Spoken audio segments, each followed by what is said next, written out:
ഒത്തിരി ബലഹീനതയും കുറവുകളൊക്കെ വന്നിട്ടുണ്ട് കർത്താവേ. പല വീഴ്ചകളും ഞങ്ങൾ സംഭവിച്ചിട്ടുണ്ട് കർത്താവേ. അറിഞ്ഞു അറിയാതെ വന്നുപോയ സകല വീഴ്ചകളോട് ക്ഷമിക്കണേ എന്ന് പ്രാർത്ഥിക്കുന്നു കർത്താവേ. അവിടുത്തെ പുത്രന്റെ രക്തം കൊണ്ട് ഞങ്ങളെ ശുദ്ധീകരിക്കണേ എന്ന് പ്രാർത്ഥിക്കുന്നു കർത്താവേ. കടന്നു വന്ന ഈ ജനത്തെ കരങ്ങളിൽ ഏൽപ്പിക്കുന്നു കർത്താവേ. പല പ്രശ്നങ്ങൾ പ്രയാസങ്ങളായിട്ട് വന്നിട്ടുണ്ട് കർത്താവേ. ചിലർ മാനസിക വ്യത അനുഭവിക്കുന്നവരുണ്ട് കർത്താവേ. കർത്താവെ ഇന്ന് സമാധാനത്തോട് പറഞ്ഞയച്ചാട്ട് ഞങ്ങളുടെ അച്ഛനെ കരങ്ങളിൽ ഏൽപ്പിക്കുന്നു കർത്താവെ. കൊച്ചമ്മയെ കരങ്ങളിൽ ഏൽപ്പിക്കുന്നു കർത്താവെ. നിന്റെ മക്കളുടെ ശുശ്രൂഷ ഏറ്റവും അനുഗ്രഹപ്രദമായിരിക്കണേ. ഉയരത്തിൽ നിന്നുള്ള ശക്തിയെ കൊടുത്ത് അവർക്ക് കർത്താവെ അവരെ അനുഗ്രഹിക്കണേ എന്ന് പ്രാർത്ഥിക്കുന്നു കർത്താവെ. അടിയനെ പൊടിയോളം താഴ്ത്തി ഏൽപ്പിക്കുന്നു കർത്താവെ. ഒത്തിരി ബലഹീനതയും കുറവുകളൊക്കെ ഉണ്ട് കർത്താവെ. ക്രൂശിൻ്റെ മറവിൽ മറച്ചുകൊള്ളേ എന്ന് പ്രാർത്ഥിക്കുന്നു. അരുതാത്ത ഒന്നും പറയാൻ ഇടയാക്കല്ലേ എന്ന് പ്രാർത്ഥിക്കുന്നു കർത്താവെ.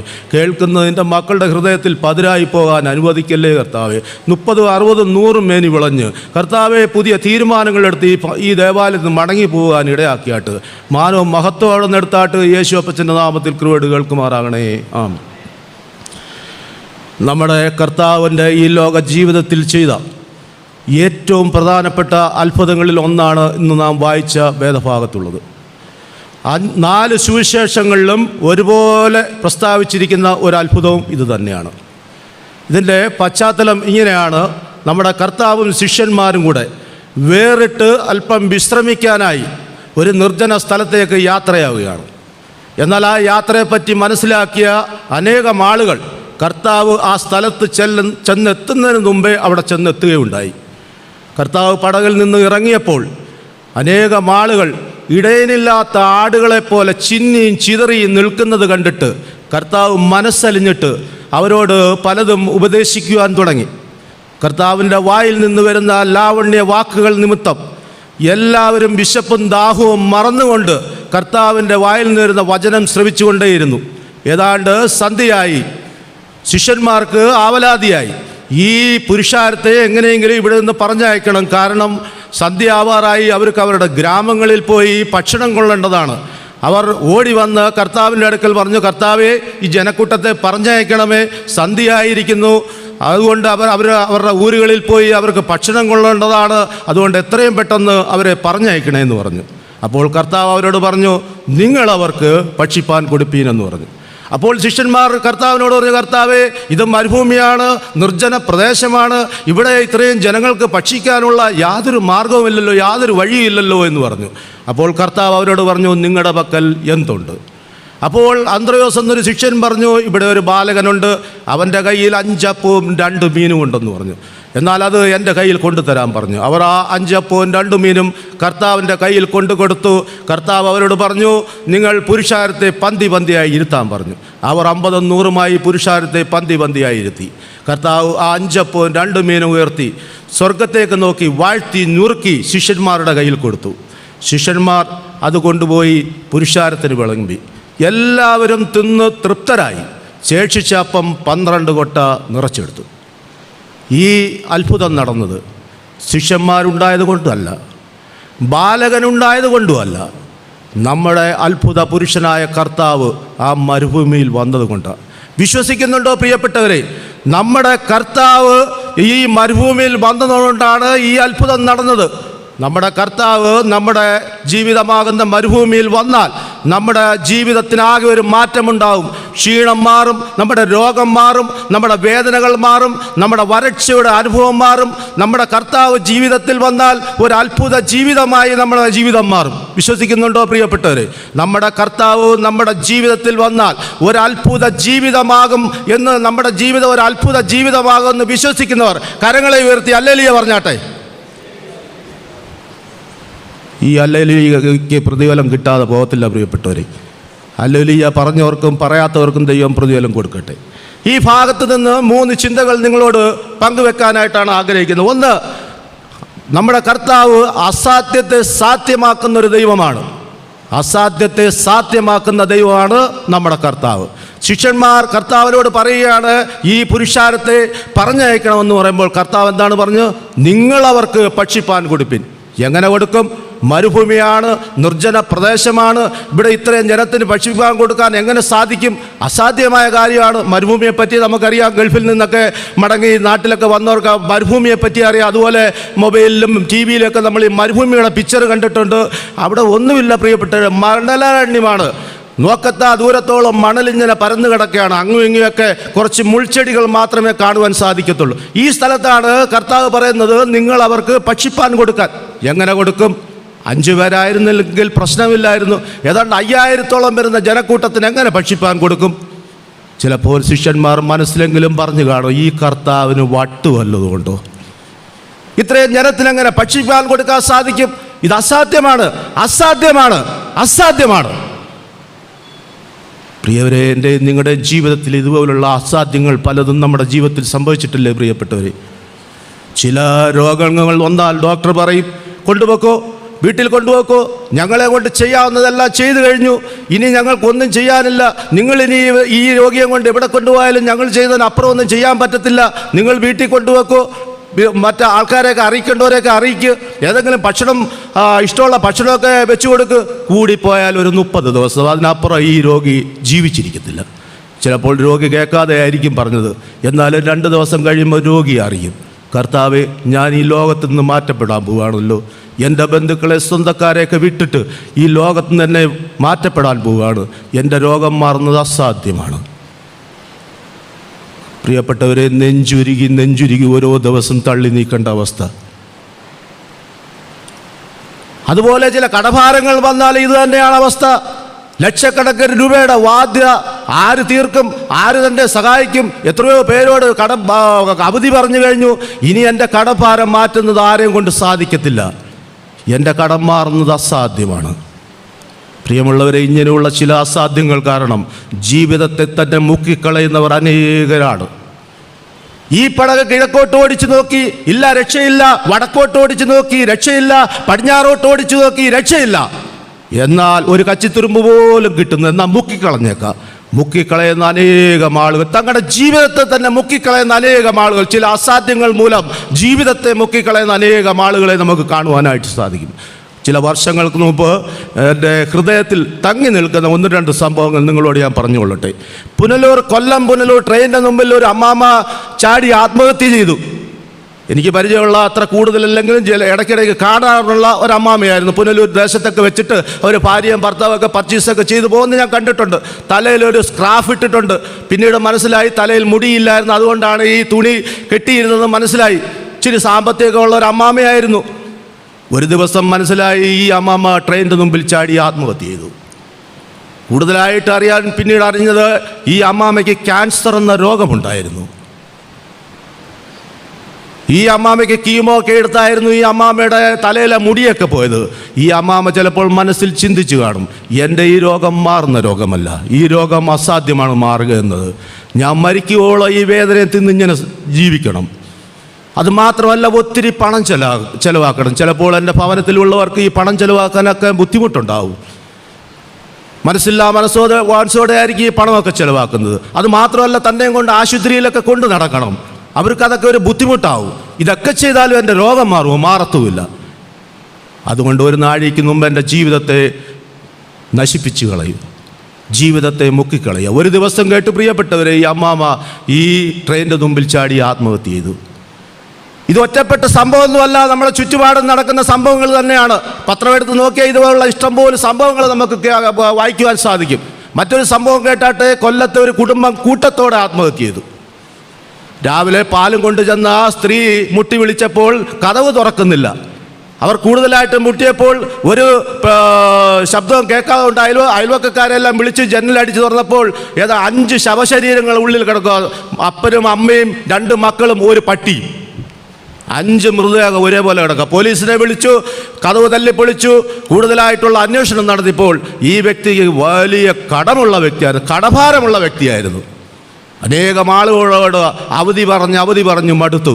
ഇനി എൻ്റെ കടം മാറുന്നത് അസാധ്യമാണ്, അതുകൊണ്ട് ഈ ജീവിതത്തെ തന്നെ മുക്കിക്കളയാമെന്ന് ആ മനുഷ്യർ തീരുമാനിച്ചു. അവർ കൂട്ടത്തോടെ ആത്മഹത്യ ചെയ്ത്. പ്രിയപ്പെട്ടവരെ, എന്നെ കേൾക്കുന്ന പ്രിയ വിശ്വാസികളെ, ഇപ്രകാരമുള്ള അസാധ്യമായ കാര്യങ്ങൾ കൊണ്ട് നമ്മുടെ ജീവിതത്തെ മുക്കിക്കളയല്ല പ്രിയപ്പെട്ടവരെ.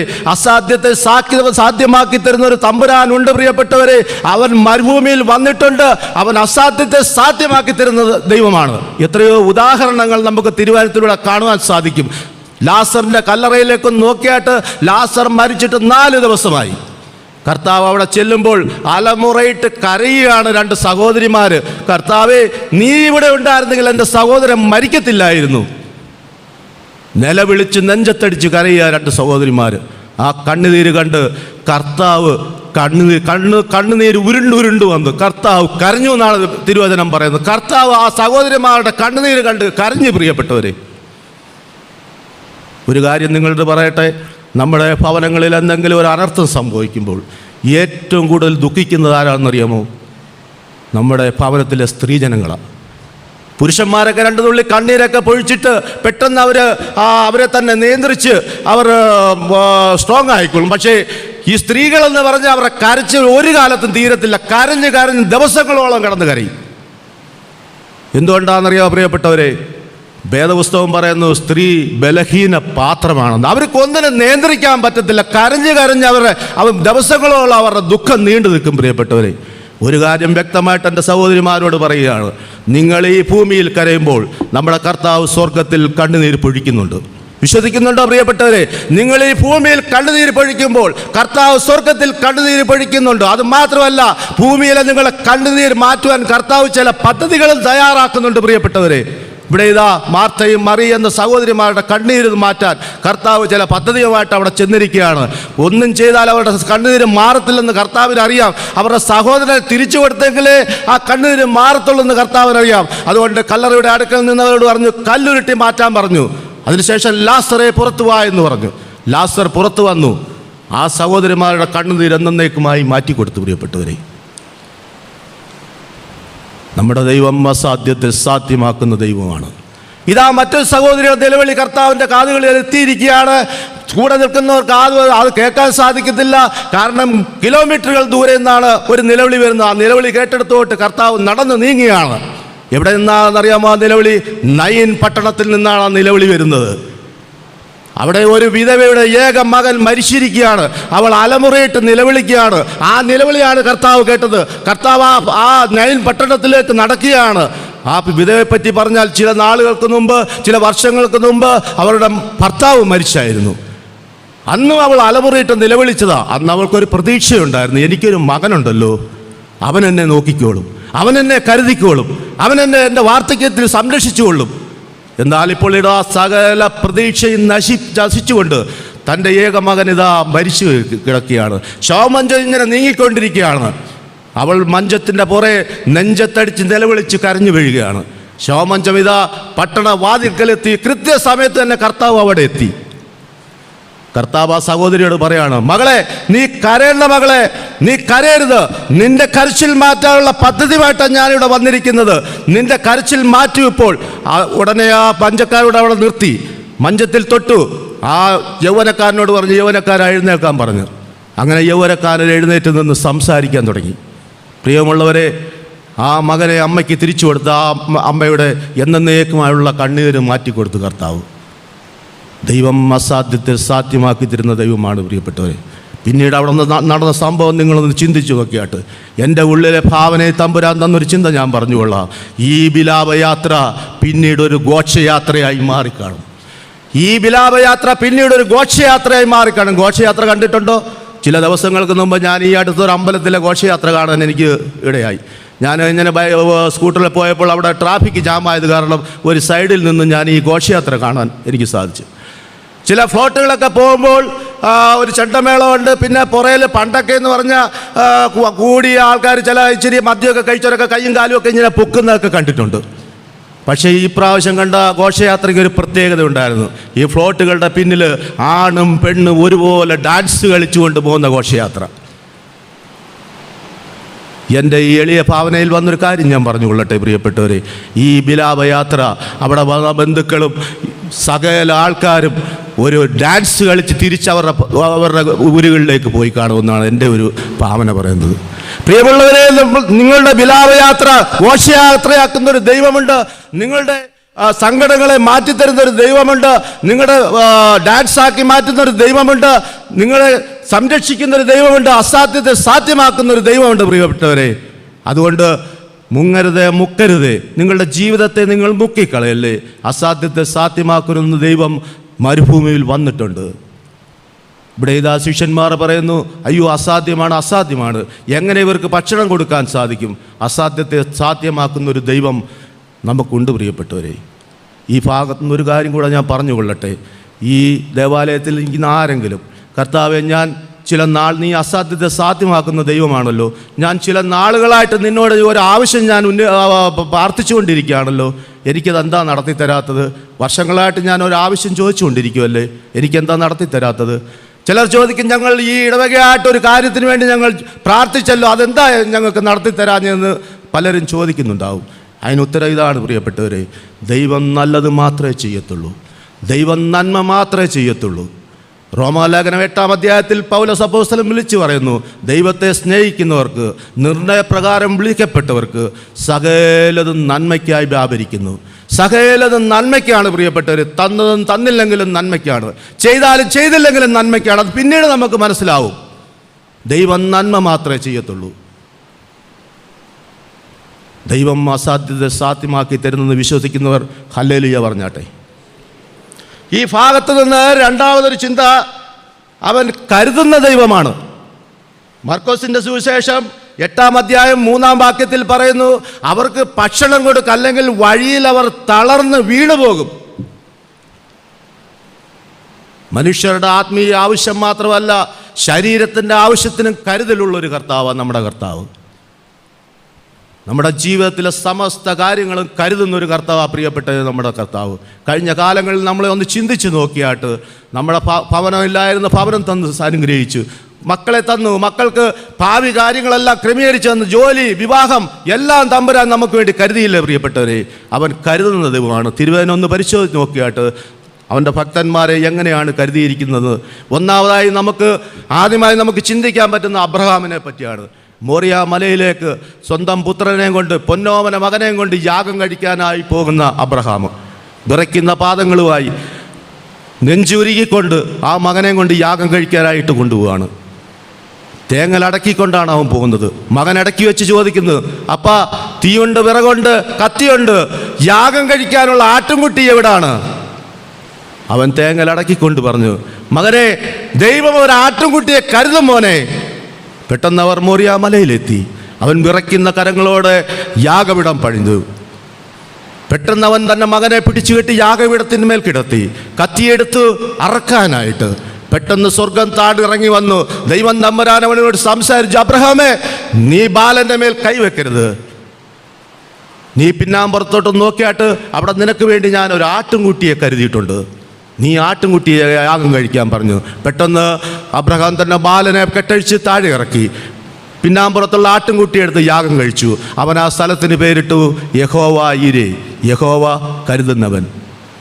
വിറയ്ക്കുന്ന പാദങ്ങളുമായി തേങ്ങലടക്കിക്കൊണ്ട് മല കയറിയ അബ്രഹാം ഇതാ ആർപ്പ് വിളിച്ചുകൊണ്ട് മലയിറങ്ങിയാണ്. യഹോവ ഈരേ, യഹോവ കരുതുമെന്ന് പറഞ്ഞുകൊണ്ട് മലയിറങ്ങുന്ന അബ്രഹാമിനെ നമുക്ക് കാണുവാൻ സാധിക്കും. പ്രിയമുള്ളവരെ, ദൈവം കരുതുന്ന ദൈവമാണ്. മുമ്പോട്ട് നോക്കിയാട്ട് ബെർശബ മരുഭൂമിയിൽ ഒരു തുള്ളി വെള്ളത്തിന് വേണ്ടി അലഞ്ഞു നടക്കുന്ന ഹാഗാറും മകനും, കയ്യിലിരുന്ന വെള്ളമെല്ലാം തീർന്നുപോയി, മകൻ മരിക്കാൻ തുടങ്ങിയാണ്. മകൻ്റെ മരണം കാണാൻ സാധിക്കാതെ അവർ ഒരു കാട്ടുചെടിയുടെ കീഴിൽ മകനെ കിടത്തിയിട്ട് ദൂരം മാറി നിന്ന് കരയുകയാണ്. ദൈവം ബാലൻ്റെ നിലവിളി കേട്ടു. ഹാഗാറിൻ്റെ കണ്ണു തുറന്ന് ഒരു ഉറവയെ കാണിച്ചു കൊടുത്തു. പ്രിയപ്പെട്ടവരെ, ഒരു ഗ്ലാസ് വെള്ളത്തിന് പകരം ഒരു ഉറവയെ തുറന്നു കൊടുത്ത ദൈവം. ഒരു ഗ്ലാസ് വെള്ളം മതിയായിരുന്നു ഈ ഇസ്മായിലിന് ജീവിക്കാനൊക്കെ ഉണ്ട്, ആ മകനും ജീവിക്കാനൊക്കെ ഉണ്ട്. പക്ഷേ ഒരു ഉറവയെ ലക്ഷക്കണക്കിന് ഗ്ലാസ് വെള്ളം കൊടുത്ത് അനുഗ്രഹിക്കുന്ന ഒരു ദൈവം, ചോദിച്ചതിലും നിരക്കിയതിലും അപ്പുറമായിട്ട് അനുഗ്രഹിക്കുന്ന ദൈവമാണ് പ്രിയപ്പെട്ടത് നമ്മുടെ ദൈവം. മുമ്പോട്ട് നോക്കിയായിട്ട് ഇസ്രായേൽ ജനതയെ മരുഭൂമിയിലൂടെ നടത്തിയതെങ്ങനെ? പകൽ മേഘസ്തംഭമായി കരുതിയവൻ, രാത്രി അഗ്നി തൂണായി കരുതിയവൻ, തീക്കൽ പാറയിൽ നിന്ന് വെള്ളമായി കരുതിയവൻ, മാറയിൽ നിന്ന്, കൈപ്പുള്ള മാറയിൽ നിന്ന് മധുരമായി കരുതിയവൻ. ഒരു ഭാഗത്ത് ഞാൻ വായിച്ചു, 40 വർഷക്കാലം അവർ നടന്നിട്ട് അവരുടെ കാലിലെ ചെരുപ്പ് പൊട്ടിയില്ലെന്ന്. ചെരുപ്പിനെ വരെ കരുതി പ്രിയപ്പെട്ടവരെ. 500,000 കൊടുത്തൊരു ചെരുപ്പ് മേടിച്ചാൽ എത്ര മാസം നിൽക്കും? 3 മാസം കൂടുതൽ നമുക്ക് നടക്കാക്കത്തില്ല. 40 വർഷക്കാലം മരുഭൂമിയിൽ നടന്നിട്ട് അവരുടെ ചെരുപ്പിനൊരു പോറൽ പോലും സംഭവിച്ചില്ല. ദൈവം കരുതുന്ന ദൈവമാണ് പ്രിയപ്പെട്ടവരെ. തൻ്റെ ഭക്തനായ ഏലിയാവിനെ എങ്ങനെയാണ് ദൈവം കരുതിയത്? കെരീത്ത് തോടിൻ്റെ കരയിൽ കൊണ്ടിരുത്തി. ഇസ്രായേലിലെ ക്ഷാമകാലത്ത് കെരീത്ത് തോടിൻ്റെ കരയിൽ ഇരുത്തിയിരിക്കുകയാണ്. കെരീത്ത് അത്ര ബലമുള്ള നദിയൊന്നുമല്ല, പറ്റിപ്പോകുന്ന നദിയാണ്. അവിടെ ഭക്ഷണത്തിന് യാതൊരു മാർഗവുമില്ല. എന്നാൽ അവിടെ പറയുന്ന വേദപുസ്തകം വ്യക്തമായിട്ട് പറഞ്ഞിരിക്കുന്നു, തൻ്റെ ഭൃത്യനെ കാക്കകളെ കൊണ്ട് പോറ്റിയെന്ന്. കാക്ക സാധാരണഗതിയിൽ തട്ടിപ്പറിച്ചു കൊണ്ടുപോകുന്ന ഒരു പക്ഷിയാണ്. നമ്മുടെ കുഞ്ഞുങ്ങളൊക്കെ അപ്പോൾ ദോശയൊക്കെ വെളിയിലൊക്കെ ഇരുന്ന് കഴിക്കുമ്പം തല തിരിഞ്ഞു കഴിഞ്ഞാൽ തട്ടിപ്പറിച്ചു കൊണ്ടുപോകും. എന്നാൽ ഈ കാക്ക ഏലിയാവിനെ പോറ്റുന്നതായിട്ട് നമുക്ക് കാണുവാൻ സാധിക്കും. വർഷങ്ങൾക്ക് മുമ്പ് മനോരമ പത്രത്തിൻ്റെ ഒരു സൺഡേ സപ്ലിമെൻറ്റിൽ വായിച്ചൊരു സംഭവം പറഞ്ഞുകൊള്ളട്ടെ. റഷ്യയിൽ നടന്നൊരു സംഭവമാണ്. ഐവാൻ മുഷ്കെ വന്ന 4 വയസ്സുകാരൻ ബാലൻ. അപ്പൻ മരിച്ചുപോയി. അമ്മ രണ്ടാമതൊരു വിവാഹം കഴിച്ചു. രണ്ടാമനപ്പൻ്റെ വലിയ കൊടും ക്രൂരത നിമിത്തം ഈ മകൻ വീട് വിട്ടിറങ്ങുകയാണ്. 4 വയസ്സുകാരൻ മകൻ. അവനെ പോറ്റിയത് ആരാണെന്നറിയോ? 4 പട്ടികൾ. ഏതാണ്ട് 3 വർഷക്കാലം പട്ടികളാണ് അവനെ പോറ്റിയത്. ഊണും ഉറക്കവും കളിയും ചിരിയും എല്ലാം പട്ടികളുടെ കൂടെ. ആ ലേഖനത്തിൽ എഴുതിയിരിക്കുന്നു, പട്ടികൾക്ക് ഐവാൻ മുഷ്കേവ് ദൈവമായിരുന്നുവെന്ന്. പലരും ഇവരെ അകറ്റാൻ നോക്കി, സാധിച്ചില്ല. പോലീസുകാർക്ക് പോലും സാധിച്ചില്ല. അവസാനം ഇറച്ചി കഷ്ണങ്ങളെടുത്ത് ഒരു മുറിയിലിട്ട് ആ പട്ടികളെ അതിനകത്തോട്ട് ആകർഷിച്ചിട്ട് ഈ പട്ടിയെ അതിനകത്ത് കയറ്റി കതവടച്ചിട്ടാണ് ഈ മകനെ പട്ടികളിൽ നിന്ന് അകറ്റാൻ സാധിച്ചത്. എന്നെ കേൾക്കുന്ന പ്രിയ വിശ്വാസികളെ, ഏലിയാവിനെ കാക്കയെ കൊണ്ട് പോറ്റിയ ദൈവം, ഐവാൻ മുഷ്കോനെ പട്ടിയെ കൊണ്ട് പോറ്റിയ ദൈവം എന്നെ നിങ്ങളെയും കരുതത്തില്ലേ പ്രിയപ്പെട്ടവരെ? നമ്മുടെ കഴിഞ്ഞകാല ജീവിതം ഒന്ന് നോക്കിയിട്ട് ഭവനമില്ലായിരുന്ന അവസ്ഥയിൽ ദൈവം ഭവനം തന്നില്ലേ? കുഞ്ഞുങ്ങളുടെ ഭാവി ഓർത്ത് വിഷമിച്ച അവസ്ഥയിൽ അവരുടെ പഠിത്ത കാര്യം, ജോലിക്കാര്യം, വിവാഹ കാര്യം എല്ലാം തന്ന് നമ്മളെ അനുഗ്രഹിച്ചില്ലേ പ്രിയപ്പെട്ടവരെ? വരുമാന മാർഗമില്ലായിരുന്നു, വരുമാന മാർഗം തന്ന് കരുതിയില്ലേ? ദൈവം കരുതുന്ന ദൈവമാണ് പ്രിയപ്പെട്ടവരെ. അവൻ തള്ളയാടുകളെ പതുക്കെ പതുക്കെ നടത്തുന്ന ദൈവമാണ്. കുഞ്ഞാടുകളെ തോളിൽ വഹിച്ചു കൊണ്ടുപോകുന്ന ദൈവമാണ്. എപ്പോൾ വിശ്രമിക്കണമെന്നും എപ്പോൾ കിടത്തണമെന്നും എപ്പോൾ നടത്തണമെന്നും തമ്പുരാൻ അറിയാം. ദൈവം കരുതുന്ന ദൈവമാണ്. മൂന്നാമതൊരു ചിന്ത, അവൻ ചെറുതിനെ വലുതാക്കുന്ന ദൈവമാണ്. ഈ കൊടുത്ത 5 അപ്പവും 2 മീനും എത്ര വലിപ്പം ഉണ്ടായിരുന്നു പ്രിയപ്പെട്ടവരെ? ഒരു ചെറിയ പൊതി. നമുക്കറിയാം, നമ്മളൊക്കെ സ്കൂളിൽ പോകുമ്പോൾ അമ്മമാർ നമുക്ക് ചെറിയ പൊതി കെട്ടിത്തരും. രാവിലെ എഴുന്നേറ്റിട്ടാണ് അമ്മമാർ ഇലയൊക്കെ കൊണ്ടുവന്ന് വാട്ടി ചോറൊക്കെ അതിനകത്തിട്ട് ചക്കക്കുരു തോരനും ചമ്മന്തിയും പിന്നെ പറയുന്നൊക്കെ അനുസരിക്കുക ഒരു മുട്ടയും പൊരിച്ചു തരും. ഇതുമായിട്ടാണ് നമ്മൾ പൊതിയായിട്ട് സ്കൂളിൽ പോകുന്നത്. നമ്മളെ അമ്മമാർ ഒത്തിരി കഷ്ടപ്പെട്ടിട്ടാണ് നമ്മളെ വളർത്തിയത് പ്രിയപ്പെട്ടവരെ. അത് ഓർക്കുമ്പോൾ നമുക്ക് സങ്കടം വരും. ഒരമ്മമാർ സന്തോഷത്തോടെ ഇവിടുന്ന് കടന്നു പോയിട്ടില്ല. ഒരുപാട് ബുദ്ധിമുട്ടിയാണ് അവർ നമ്മളെയൊക്കെ വളർത്തിയത്. ഊതി ചങ്ക് പറിച്ചാൽ നമുക്ക് പാചകം ചെയ്തു തന്നത്. ഈ പൊതി ഉച്ചയാകുമ്പോൾ നമ്മൾ സ്കൂളിൽ കൊണ്ടുപോയി തുറക്കും. ആ ഇലയുടെ മണവും ചക്കക്കുരുത്തോൻ്റെ മണവും മുട്ടയുടെ മണവും ചമ്മന്തിയുടെ മണവും ഒക്കെ കണ്ട് അത് കഴിച്ചാൽ എന്തൊരു രുചിയാണെന്നറിയാം പ്രിയപ്പെട്ടവരെ. ഇപ്പോഴത്തെ കുഴിമന്തി ഉണ്ടല്ലോ, അതിൻ്റെ 7 അയലോക്കത്ത് വരത്തില്ല. ഇതുപോലൊരു പൊതി ആ കർത്താവിൻ്റെ കയ്യിൽ കൊണ്ട് കൊടുത്തത് 5 അപ്പവും 2 മീനും. എന്നാൽ പിന്നീട് കർത്താവ് അത് എന്ത് ചെയ്തെന്നറിയാമോ? ഏതാണ്ട് 5000 പേർക്ക് കഴിക്കാവുന്ന രീതിയിൽ അത് വലിപ്പമാക്കി. അവിടെ തീരുന്നില്ല, 12 കൊട്ട ബാലൻസ് നിറച്ചെടുക്കുന്നതായിട്ട് നമുക്ക് കാണുവാൻ സാധിക്കും. അപ്പോൾ എത്രയും വലിയൊരു പൊതിയാണെന്ന് നോക്കിയാട്ട് കർത്താവ് ചെറിയ പൊതിയെ വലിയ പൊതിയാക്കി. കർത്താവ് ചെറുതിനെ വലുതാക്കുന്ന ദൈവമാണ്. ചില ഉദാഹരണങ്ങൾ കൂടെ പറഞ്ഞുകൊള്ളട്ടെ. ഭാരതത്തെ സുവിശേഷീകരിക്കാൻ ദൈവം തിരഞ്ഞെടുത്തത് ആരെയാണെന്നറിയോ? വില്യം കേറി എന്ന ചെരുപ്പ് കുത്തിയെ. ഇംഗ്ലണ്ടിലെ തെരുവുകളിൽ ചെരുപ്പ് കുത്തി നടന്ന ഒരു മനുഷ്യനെയാണ്, വില്യം കേറി എന്ന മനുഷ്യനെയാണ് ഭാരതത്തെ സുവിശേഷീകരിക്കാൻ തിരഞ്ഞെടുത്തതെന്ന് ചരിത്രം പറയുന്നു. മോശയുടെ കയ്യിൽ ഒരു ഉണങ്ങിയ വടി, അതെന്തിനു ഒന്നിനും കൊള്ളാത്ത വടി. എന്നാൽ തമ്പുരാന്റെ ശക്തി അതിൽ കയറിയപ്പോൾ സമുദ്രത്തെ 2ആയി കീറിമുറിക്കാനുള്ള ശക്തി ഉള്ളതായി അത് മാറി. നയമാന്റെ കുഷ്ഠരോഗം മാറ്റുവാൻ ദൈവം തമ്പുരാൻ ആരെയാണ് തിരഞ്ഞെടുത്തത്? ഒരു വേലക്കാരി പെങ്കൊച്ചിനെ, ഒരു പീറ പെങ്കൊച്ചിനെ. അവൾ എന്താണ് പറയുന്നത്? യജമാനെ, ഇസ്രായേലിലൊരു പ്രവാചകനുണ്ട്, നീ അവൻ്റെ അടുക്കലേക്ക് പോ, നിന്റെ രോഗം മാറ്റിത്തരും. ആ വാക്ക് കേട്ടുപോയ നയമാന്റെ കുഷ്ഠരോഗം മാറി വരുന്നതായിട്ട് കാണുവാൻ സാധിക്കും. ദൈവം ചെറുതിനെ വലുതാക്കുന്ന ദൈവമാണ് പ്രിയപ്പെട്ടവരെ.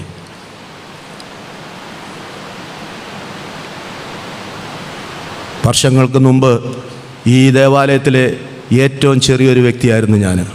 കാരണം ശരീരം കൊണ്ടല്ല, സ്വഭാവം കൊണ്ട്.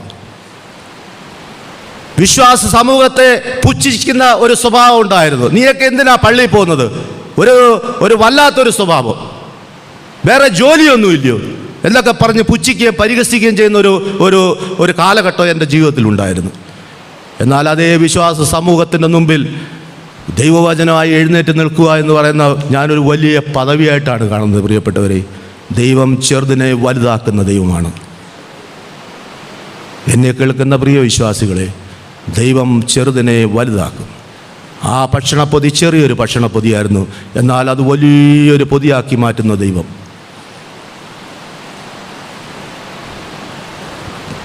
പ്രിയപ്പെട്ടവരെ, ഞാൻ ഈ ഒരു സാക്ഷ്യം പറഞ്ഞ് ഒത്തിരി പറയാനുണ്ട്.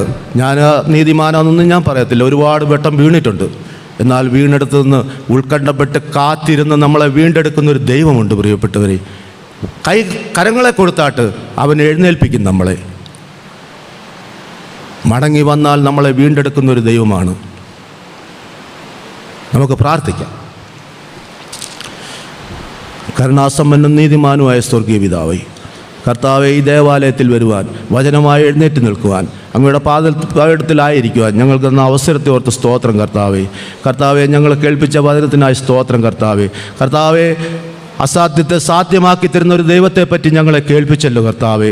പലപ്പോഴും ഞങ്ങൾ അസാധ്യം എന്ന് പറഞ്ഞ് ഞങ്ങളുടെ ജീവിതത്തിൽ തന്നെ മുക്കിക്കളയുമ്പോൾ അസാധ്യത്തെ സാധ്യമാക്കുന്ന ഒരു ദൈവമുണ്ടെന്ന് ഞങ്ങളെ കേൾപ്പിച്ചിന് സ്തോത്രം കർത്താവേ.